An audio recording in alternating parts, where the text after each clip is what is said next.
hakuna, mimi nafuata moyo wangu. Imeshindikana. Nafikiri tumepeana space. So maybe later atakuja kuelewa.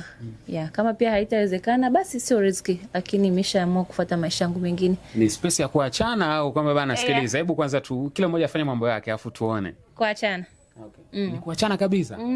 Mbona imefika pabaya hiyo? Marikuba anamonea hivyo.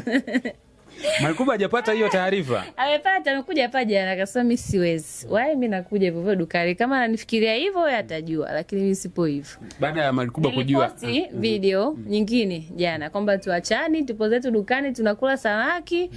Ilikuwa ni nini? Sikukuu ya ndizi ilikuwa Pasaka. Sikukuu ya Pasaka, so I'm bored nyumbani, no one. Na mimi nikaja kuna kumbe yuko bored na zurura zake huko. Akaniambia si umefungua leo Pasaka? Sia, anataka kuita sia, umefungua Pasaka? Nikamwambia kwa nini? Nikamwambia nilikuwa niko bored tu nyumbani. Tukae wote. So tukawa tumekaa tunaagiza samaki tunakula. Kuna chochote ambacho kinaendelea chini ya kapeti kuhusu wewe na Marikuba Majanaba? Hapana. Hapana. Kwanza haiwezekani. Kwa nini? Si mnamuona Marikuba jamani, haiwezekani, hicho kitu hakiwezi kutokea. Marikuba na mtu wake jamani. Na anamheshimu sana tena kumpenda.